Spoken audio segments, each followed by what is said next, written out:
Assalamualaikum warahmatullahi wabarakatuh. Kita mulai pertemuan pertama kita ya. Pertemuan pertama dalam pengantar fisika matematik, pengantar fisika nanomaterial.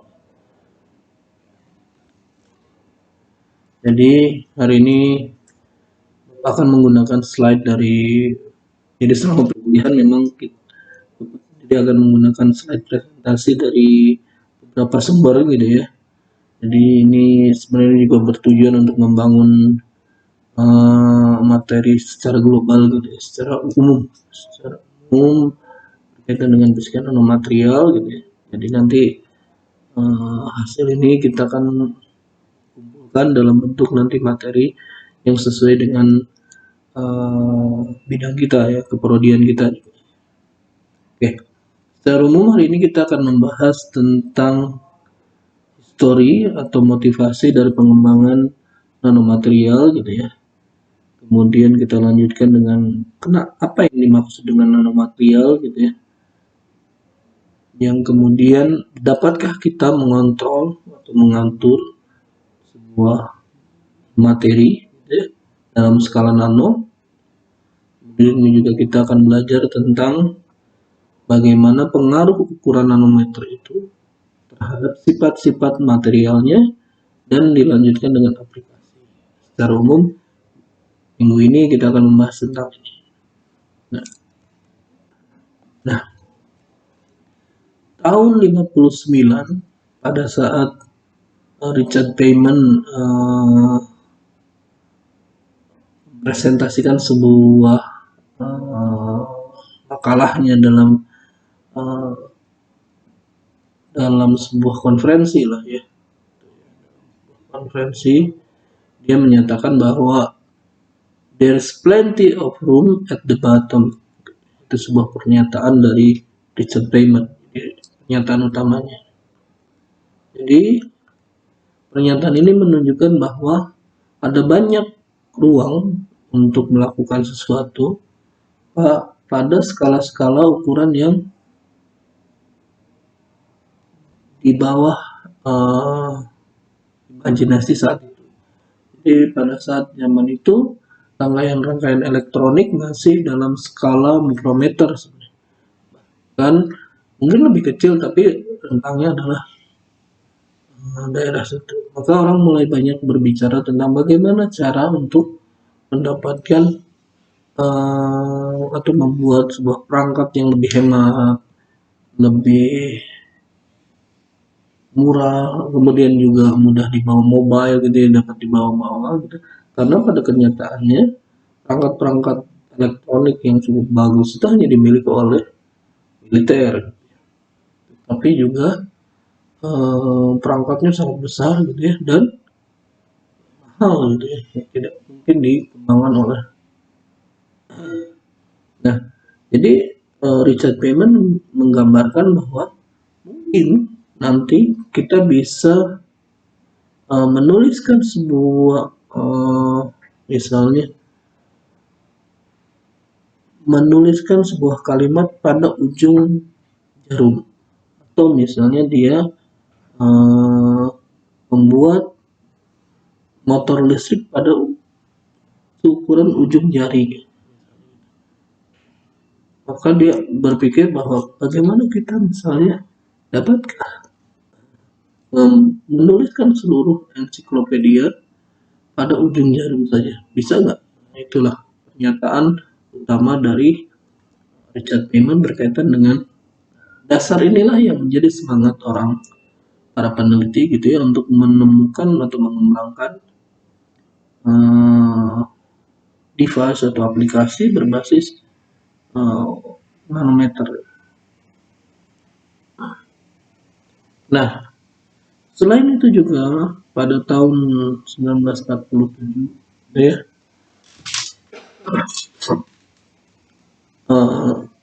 Bell Laboratory ini termasuk yang pertama kali sebenarnya sih pengembang transistor sangat banyak ya, tapi yang berhasil mampu menciptakan sebuah terobosan adalah grupnya Shockley, William Shockley ya, dimana dia mengembangkan sebuah device jadi ada source, kemudian ada drain, dan kemudian ada gate ya. Dan ketika source ini dan drain ini source dialirkan arus gitu ya, maka dia dapat mengalir kepada drain, tapi gate bisa mengatur besaran arusnya sehingga kita dapatkan sebuah perangkat yang kita sebut sebagai transistor. Salah satu revolusi paling menarik dari transistor adalah radio, di mana radio yang tadinya ukurannya sangat besar dan hanya dimiliki oleh orang-orang yang dalam tanda kutip orang-orang yang kaya, kemudian perangkat-perangkat militer yang mumpuni gitu ya, dia sekarang bisa dibuat menjadi lebih kecil yang kita sebut sebagai radio transistor. Dan itulah salah satu pengembangan revolusi sebenarnya, gitu ya, di mana transistor ini mengubah perangkat-perangkat besar menjadi perangkat-perangkat yang lebih kecil. Nah, ukuran transistor yang dikembangkan oleh Shockley, John Berdan, dan Bradley ini ukurannya dalam skala sentimeter. Cukup besar sebenarnya, cuma ya efeknya dia ya merevolusi perangkat elektronik secara umum. Nah, kemudian tahun misalnya 67, 61 gitu ya, orang pertama kali membuat integrated circuit, di mana orang mulai membuat perangkat-perangkat transistor dalam bentuk planar ya, yang ukurannya kecil, kemudian juga sirkuit-sirkuitnya ini terdiri dari beberapa lapisan, kemudian pada akhirnya dia menjadi sebuah perangkat transistor. Nah, kemudian dengan perkembangan ini orang mulai membuat bukan hanya satu transistor, tapi ribuan transistor, jutaan transistor dalam sebuah ukuran yang sangat kecil. Ternyata mereka bisa berfungsi sebagai bukan hanya perangkat-perangkat komunikasi yang direct, tapi juga jadi alat untuk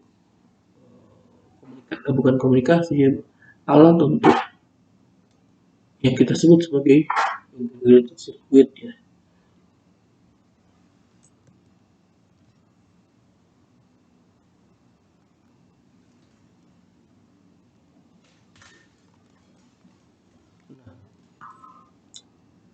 Perkembangan jumlah transistor dalam satu ukuran tertentu, misalnya 1 cm lah gitu ya, dalam 1 cm itu pada tahun 1970 IC 4004 itu hanya ada 100.000 transistor dalam ukuran 1 cm. Kemudian meningkat bahkan eksponensial sebenarnya, bukan hanya linear sebenarnya, tapi lihat skalanya logaritmik. Dan pada tahun 2000 misalnya udah Pentium 4 gitu ya. Bahkan sekarang lebih ini lagi, misalnya tahun 2020 ini sudah lebih banyak lagi gitu ya. Dan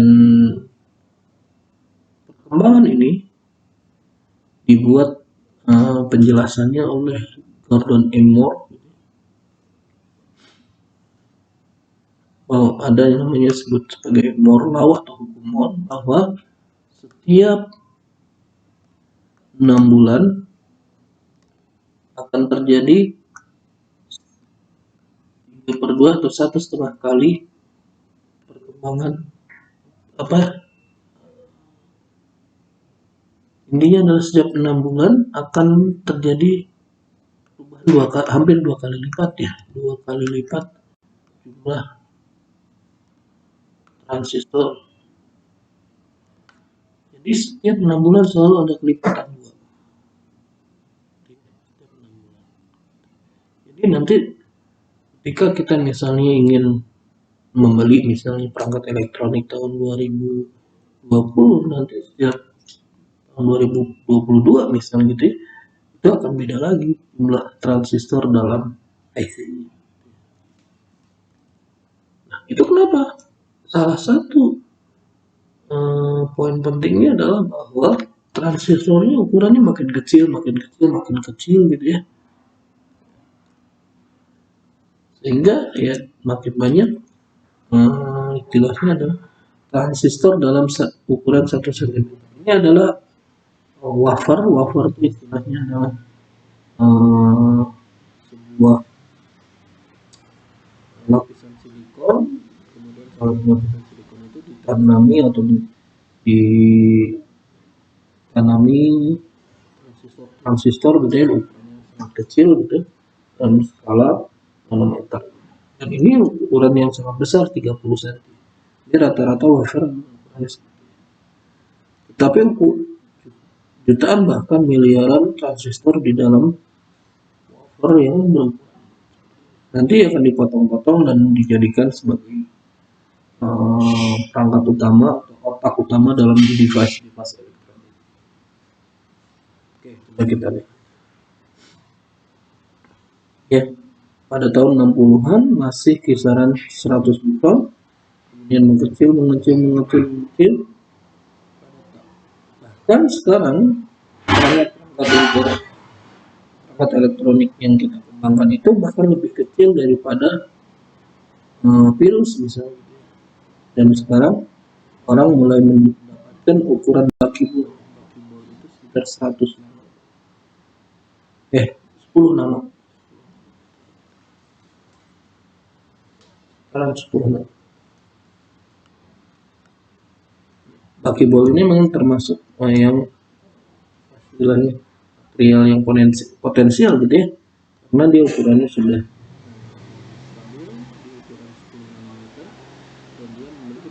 yang unik, mirip seperti silikon tapi bahan dasarnya adalah karbon. Nah, orang bahkan mulai berbicara bagaimana di bawah 10 nanometer, bahkan mendekati kisaran 2 sampai 1 nanometer gitu ya, yang mungkin itu akan didapatkan ketika berbicara tentang molekular elektronik. Jadi elektroniknya berbasis molekul.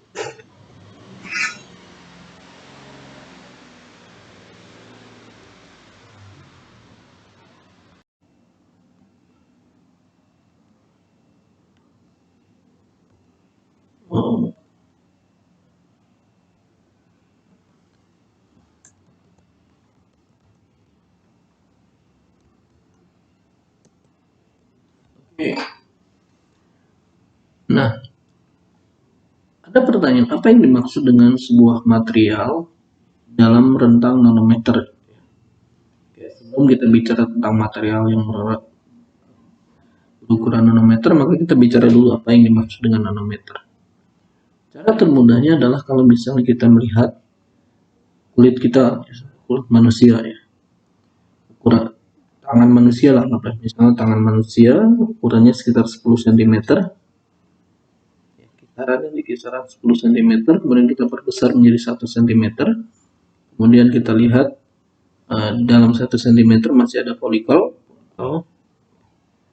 dan kita perbesar menjadi 1 mm, 10 kali lipat, kemampuan lensanya diperbesar 10 kali lipat, kemudian kita lihat ada folikel-folikel yang lain ya. Kemudian kalau kita melihat ada sebuah butiran, misalnya butiran di mana satu sel lepas, misalnya sel lepas kita perbesar, ternyata skalanya sekitar 100 mikron. Ya, kalau misalnya dalam skala 100 mikron ini kita lihat diperbesar lagi, ada satu sel yang lepas, satu sel itu kita perbesar lagi, maka di dalam sel itu sendiri ada sebuah rangkaian atom yang kita sebut sebagai DNA. Ya, dalam ini DNA terdiri dari twisted protein yang terpintir ya, atau yang kita sebut sebagai twisted protein. dia bergulir seperti membentuk helix, dan kita sebut sebagai DNA. Bahkan DNA sendiri itu tersusun dari RNA, jadi 2. Nah, kalau DNA kita perbesar lagi, itu ternyata tersusun dari RNA. Jadi di mana RNA ini sendiri ukuran diameternya itu sekitar 10 nanometer. Ya, panjang. Kalau misalnya RNA ini kita perbesar lagi, kita lihat skala-skala atomiknya, maka ternyata ukuran 1 nanometer itu berada pada kisaran berapa atom saja, 100, tidak lebih dari 1000 atom. Jadi kalau misalnya kita bicara tentang 1 nanometer, maka kita bicara tentang kumpulan atom-atom yang jumlahnya sangat sedikit, di bawah 1000. Kenapa? Karena satu atom itu ukurannya kira-kira sekitar 0,1 Armstrong, atau kira-kira sekitar 0,1 maaf, pangkat minus 10.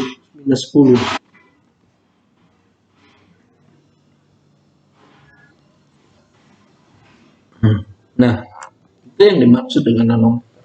Maka ketika kita bicara tentang nanometer, maka kita sedang berbicara tentang jumlah atom yang sangat sedikit. Maka untuk mendapatkan cara untuk membuat material dengan skala nano itu, maka kita harus berbicara tentang mengatur reaksi kimia, mengatur kondisi fisik agar tercipta material-material dengan berukuran. Nanti ada berbagai jenis material nano itu, nanti dijelaskan pada sesi selanjutnya mungkin gitu ya.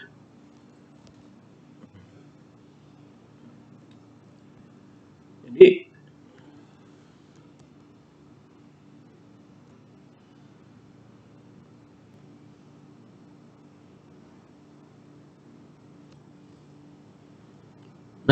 sebenarnya klasifikasi nanomaterial itu ada nanomaterial 3 dimensi, ada yang 2 dimensi, ada yang 1 dimensi. Nah, intinya adalah bagaimana bentuknya. Misalnya ukuran ada kotak gitu ya, kubik gitu. Kemudian dimensi hampir semua dimensinya itu dalam skala misalnya di bawah 100 nanometer. Jadi ukuran tusuknya ini di bawah 100 nanometer. Kemudian ada juga misalnya lembaran sangat luas gitu ya. Misalnya ini grafena gitu ya. Cuma ketebalannya itu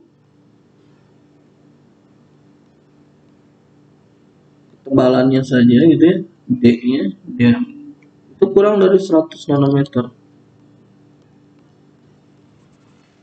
Atau satu dimensi itu dia kayak kawat gitu, wire, dan kawat ini diameternya itu kurang dari 100 nanometer. Atau misalnya 0 dimensi itu kira-kira seperti bola lah, atau kuasis kristal gitu ya. Intinya adalah bola atau dot lah tersebut, seperti titik-titik yang dimana titik ini diameternya ini kurang dari 100 nanometer. Nah, ada kata kuncinya bahwa ternyata nanomaterial itu baik yang 1, 2, 3 bahkan 0 dimensi itu kata kuncinya adalah salah satu dimensi material tersebut, misalnya usuknya, ketebalannya, diameternya, atau butirannya itu kurang dari 100 nanometer. Nah, ada perbedaan sedikit antara 3 dimensi dan 0 dimensi. Biasanya yang 3 dimensi itu ukurannya cukup besar, sedangkan 0 dimensi bahkan sangat kurang sekali di bawah 100 nanometer. Bahkan beberapa peneliti, bahkan gitu ya, itu menentukan bahwa 0 dimensi itu kurang dari 10 nanometer. Jadi intinya ada satu komponen dimensinya itu kurang dari 100 nanometer. Tapi khusus untuk yang 0 dimensi atau dot, kita sebut di bawah, kita sebut dot ya, quantum dot, itu ukurannya kurang dari 100.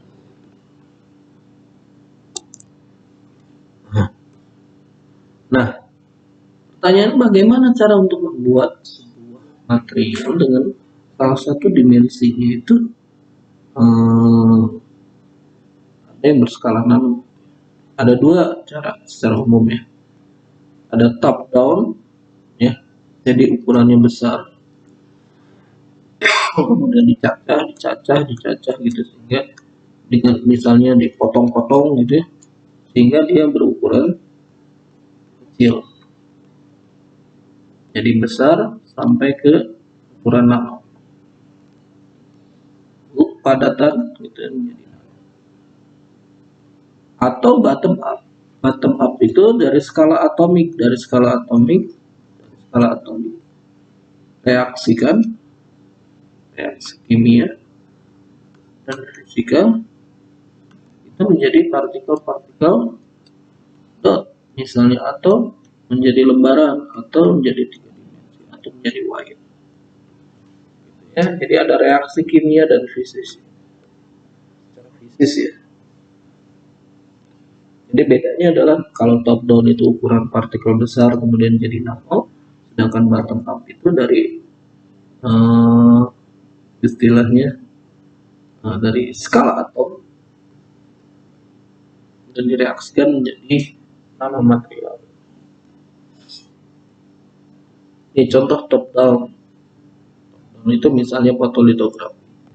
Jadi ini ada beberapa lapisan material, kemudian di apa istilahnya tuh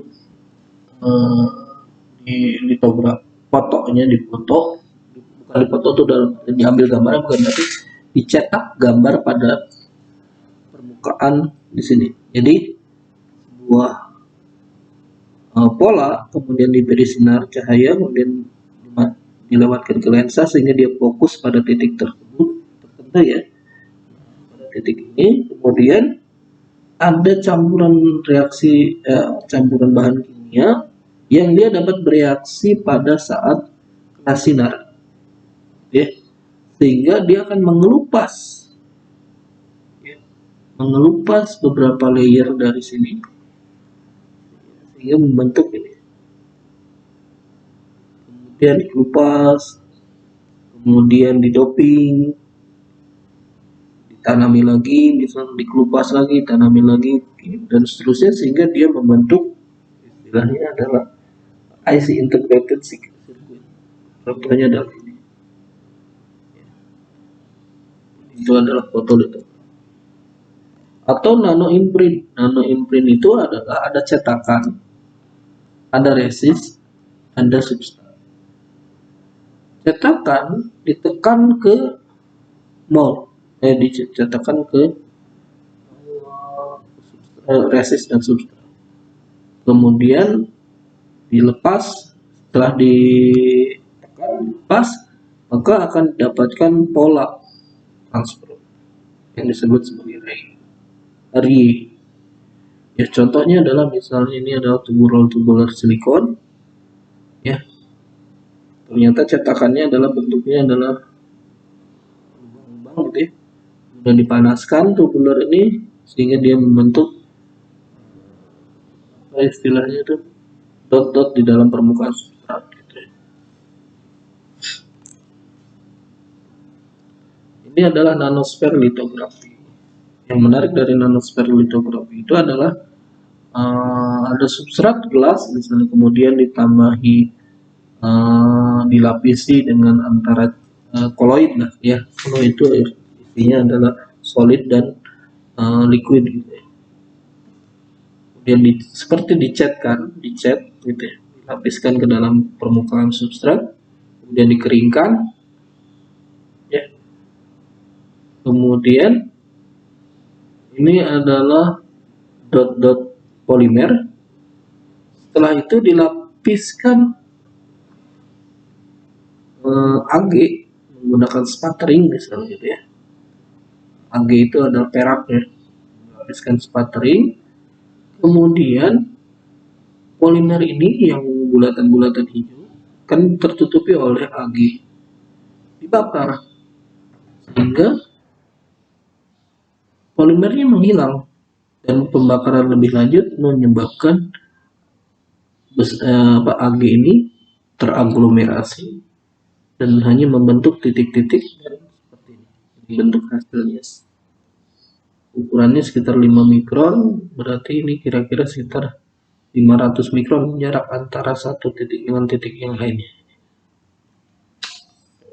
Ini adalah nanosfer litografi. Dan ini banyak digunakan untuk cat. Atau misalnya bottom up sekarang. Bottom up itu berarti ada reaksi kimia. Contohnya adalah karbon nanotube. Karbon nanotube itu biasanya menggunakan benzen gitu ya, dialirkan pada sebuah tubular panas, pemanas tubular ya, jadi ruangan panas sekali, kemudian dialirkan dan dia akan kena ke katalis dot bentuknya dot. Kemudian yang terjadi adalah katalis tersebut pada permukaan katalis itu akan tumbuh, katalisnya naik terus gitu ya, dan tumbuh dot gitu ya. Bukan nanodot, karbon nanotube tubular. Dan yang menarik adalah karbon nanotube sendiri ada beberapa jenis. Ada yang single wall, ada yang multi wall gitu ya. Dan tergantung juga chirality arah putar dari bentuk-bentuk. Jadi nanti analisis pembahasan selanjutnya sebenarnya. Cuma intinya adalah ada istilahnya chirality.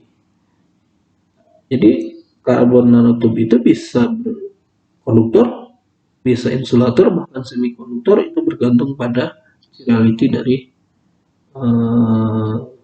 susunan atom pada karbon nanotube tersebut. Selain itu juga orang mulai mereaksikan menggunakan polimer, menggunakan surfaktan gitu untuk membentuk sebuah pramolekular. Diatur posisi kimiawinya, ukuran, dimensinya, bahkan ikatan-ikatan kimianya, sehingga dia akan membentuk nanostruktur yang spesifik. Prinsipnya. Contoh lain misalnya ini sebenarnya mikrokontak itu sebenarnya lebih ke bukan bottom up. Ini bottom up juga ya. Ini bottom up. Kenapa? Karena ini menggunakan prinsip-prinsip printing, cuma bahan dasarnya itu ada tinta. Tintanya nanti dipanaskan dan dia akan membentuk sirkuit. Tapi ini gabungan antara bottom up dan top down gitu. Nah, karena prinsipnya dia top down. Tetapi nanti direaksikan sehingga dia ada prinsip bottom up, prinsip reaksi kimiawinya. Nah, contoh misalnya di pen nanolitografi, jadi ada seperti pulpen biasa gitu, cuma ukurannya sangat kecil sekali menggunakan AFM gitu. Kemudian AFM-nya digerakkan agar dapat menulis. Ini yang warna merah ini koloid, yang bentuknya ini pena dari AFM-nya gitu ya. Dan menuliskan, dan ternyata bisa menulis dalam skala nanometer. Kemudian juga ukuran dimensinya itu di bawah 100 nanometer. Misalnya huruf L ini 550 nanometer.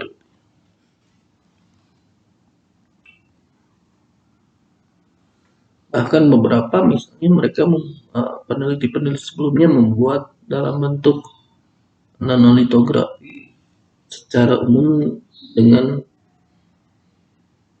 istilahnya adalah seperti printing, cuma dia menggunakan pena yang sangat kecil gitu ya, dan diatur dalam skala nanometer, dalam skala atomik. Ini sebenarnya menggunakan molekul ya, tidak atom per atom, tapi ini menunjukkan bahwa ada kemungkinan bisa menggunakan atom per atom.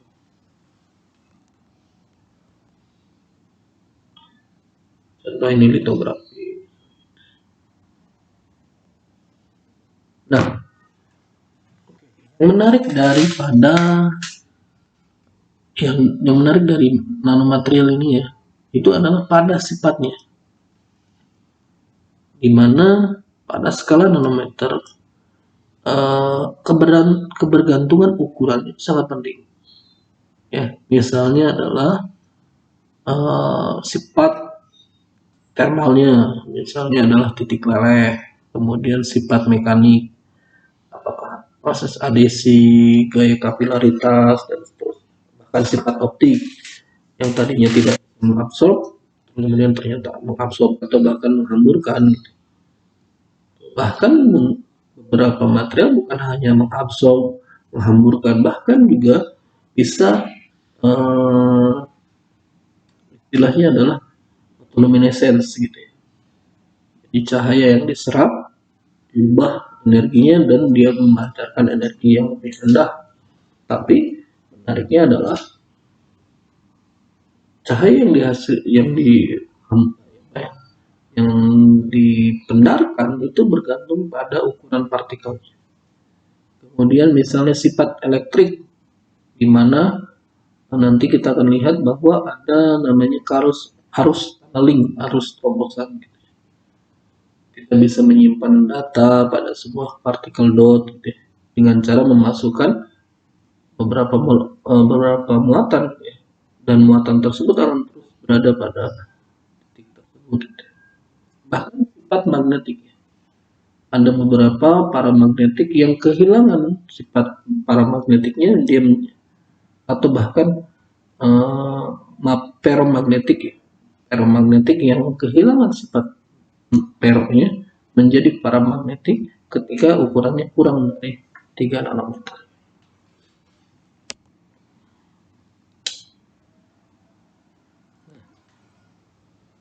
Contohnya misalnya adalah CDSE berukuran 3 nanometer ya, itu dia dapat meleleh pada suhu sekitar 700 Kelvin, sekitar 400 sampai 500 derajat Celcius ya. Padahal kalau misalnya kita melihat ukuran besar, padatan besar gitu ya, dia di kisaran 1670-an Kelvin atau sekitar 1300 derajat Celcius gitu ya. Perbedaan antara 500 dengan 1300 itu sangat besar ya.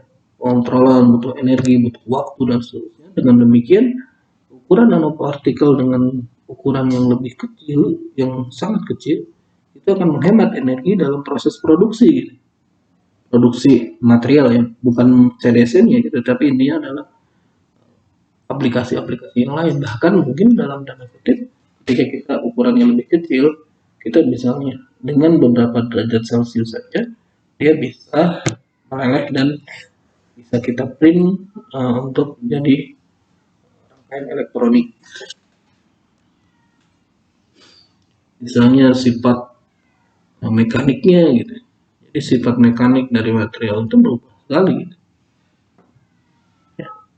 Ada beberapa material yang tadinya misalnya tidak saling berikatan, tapi ketika tidak bisa saling menempel karena sifat kimiawinya yang berbeda gitu. Tapi ketika dia dalam skala nano, maka dia akan memiliki sifat-sifat adhesi yang menarik gitu ya. Sifat kapilaritas, sifat daya tarik, strain atau stress gitu.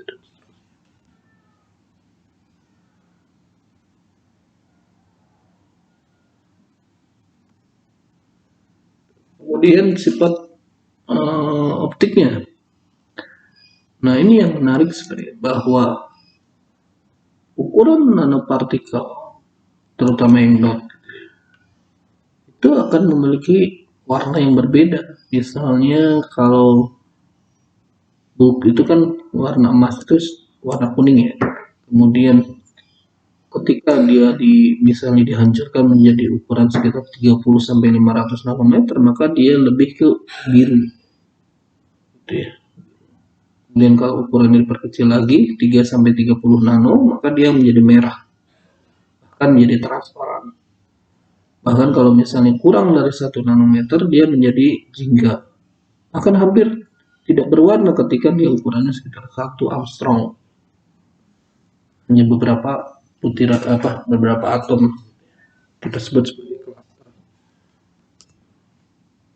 Contoh misalnya ini adalah stained glass gitu. Jadi kalau misalnya warna ini nih yang menarik dari gelas ini adalah dia terbuat dari kaca. Yang menarik adalah kalau kita kasih warna dari dalam, misalnya center dari dalam, dia akan hanya bisa meloloskan warna merah. Tapi kalau kita center dari luar, warnanya itu sendiri dia warna hijau. Jadi kalau cahaya dari dalam gelas dia warnanya merah, tapi kalau misalnya dari luar di center dia warnanya hijau. Ini lebih kepada sifat absorpsinya dan sifat refleksinya. Jadi ketika di center dari luar dia hanya memantulkan warna hijau, tetapi kalau dari dalam dia hanya meloloskan mentransmisikan warna merah. Ini yang menarik dari ini kenapa? Karena di dalam gelas ini ada dicampurkan nanopartikel, biasanya adalah tembaga, nanopartikel tembaga ke dalam gelas ini, dan partikel tembaga berukuran nanometer yang memiliki sifat absorpsi yang berbeda dengan ukuran buku. Kemudian juga ini yang menarik, ini masih sifat optik, bahwa ukuran nanopartikel berbeda, ya, bahkan atomik berbeda, itu akan menghasilkan warna-warna pendaran atau hamburan yang berbeda juga. Misalnya Ag, ukuran Ag-nya nanoprisma ya, jadi dia bentuknya seperti prisma, itu warnanya merah. Kalau emas ukuran bentuknya bulat, dia akan jadi jingga. Emas ukurannya kurang dari sekitar 50 nanometer, maka dia pun jadi hijau. Ukuran Ag sama, ya, cuma beda ukuran dan beda bentuk, maka dia warnanya jadi kuning apa ya istilahnya ini, kuning redup ya. Intinya dia menghasilkan warna berbeda pada ukuran dan komposisi bahkan bentuk. Agesper yang sama tapi beda ukuran itu warnanya beda, ini kuning, ini biru, ini ultraviolet gitu ya.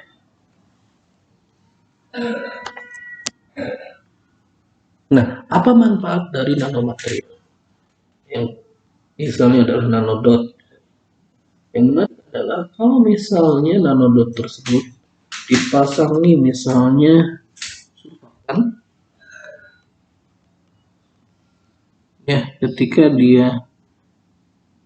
dia mendapatkan apa istilahnya adalah bahan kimia yang cocok dengan surfaktan tersebut, maka ada transfer misalnya yang menyebabkan nanti si nanodot ini yang tadinya dia individu-individu mulai terikat, dihubungkan oleh sebuah bahan kimia atau yang intinya adalah yang mau dideteksi keberadaannya, sehingga partikelnya bukan lagi individu berukuran di bawah 100 nano, tapi dia akan menjadi lebih besar. Dan ketika partikel nanodot ini menjadi lebih besar, maka dia akan berubah warna. Perubahan warna antara misalnya warna merah menjadi jingga, bukan jingga, maaf, violet ya ini ya, red.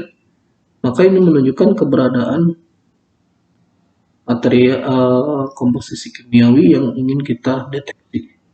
Sehingga dengan demikian nanopartikel ini atau nanomaterial ini ini dapat menjadi biosensor, chemical sensor, bahkan temperatur sensor dan seterusnya.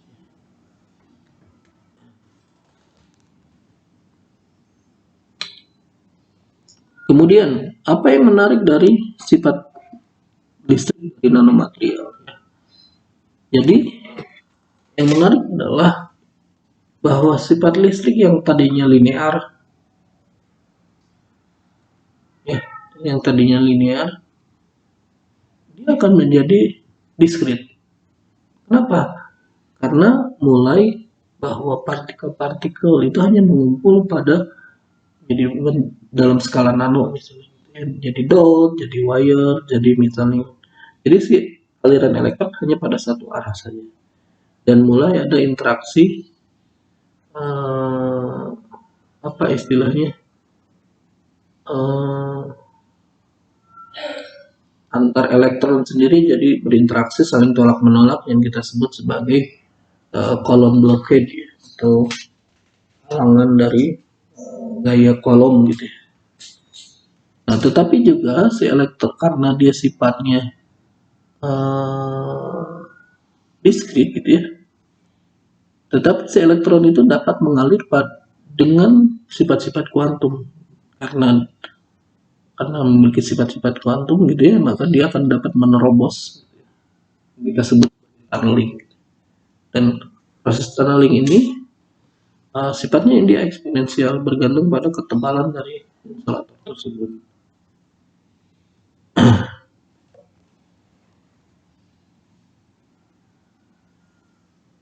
Contoh misalnya ya, ini sebenarnya tunneling ini bisa disebut sebagai kelemahan, bisa juga lihat sebagai keuntungan gitu, karena bergantung pada device-nya. Misalnya pada penyimpan elektronik, maka tidak boleh ada tunneling ini dapat dimanfaatkan sebagai untuk pengisian muatan pada nanodot logam misalnya. Tapi juga tunneling ini tidak boleh terjadi ketika sudah diisi. Tidak boleh tiba-tiba si elektron pindah lagi, karena sifatnya si elektron tadi sebagai penyimpan data.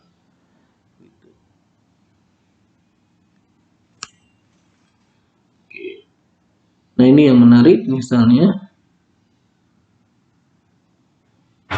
tentang super paramagnetik gitu ya, dimana ferromagnetik ketika partikel-partikelnya diperkecil gitu ya, sampai kepada hampir kepada ukuran-ukuran domain-domain magnetiknya, maka kekuatan magnetiknya itu jadi ukuran volumenya itu diperkecil, maka stabilitasnya juga mengecil. Kenapa? Karena orientasinya akan semakin acak. Bahkan dengan adanya entropi suhu gitu ya, perubahan suhu, maka dia makin acak gitu. Makanya super paramagnetik ini biasanya agar bisa teramati atau memiliki sifat super paramagnetik, dia suhunya harus rendah. Karena kalau suhunya tinggi, jadi si partikel-partikel magnetiknya itu akan saling menghilangkan sifat magnetiknya gitu ya.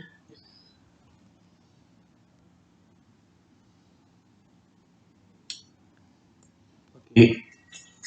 Jadi secara umum bahwa nanoteknologi ini dapat dilihat dari segala, secara fisik, kimia, aplikasi termasuk untuk biologi sensor gitu ya, bahkan untuk engineering gitu ya. Tetapi juga dia memiliki karakteristik itu dapat dikembangkan kepada bidang-bidang tersebut tuh karena sifat listriknya, sifat kimiawinya, sifat magnetiknya, bahkan sifat optiknya itu ya bergantung pada ukuran dimensi material dimensinya. Oleh sebab itu, ketika kita ubah-ubah dimensinya, maka kita akan mendapatkan pengembangan teknologi, pengembangan material yang akan lebih luas gitu ya. Kita bisa mengambil salah satu bidangnya sebagai keahlian. Jadi masih banyak ruang untuk kita bekerja dalam bidang nanomaterial. Kenapa? Karena bergantung pada ukuran, bergantung pada komposisi kimia, bergantung pada dimensi, dan mau 1 dimensi, 2 dimensi, 3 dimensi, atau 0 dimensi, tergantung pada nanti keahlian kita dalam bidang pengembangan nanomaterial. Oke, sekian kuliah kita hari ini, semoga bermanfaat. Assalamualaikum warahmatullahi wabarakatuh.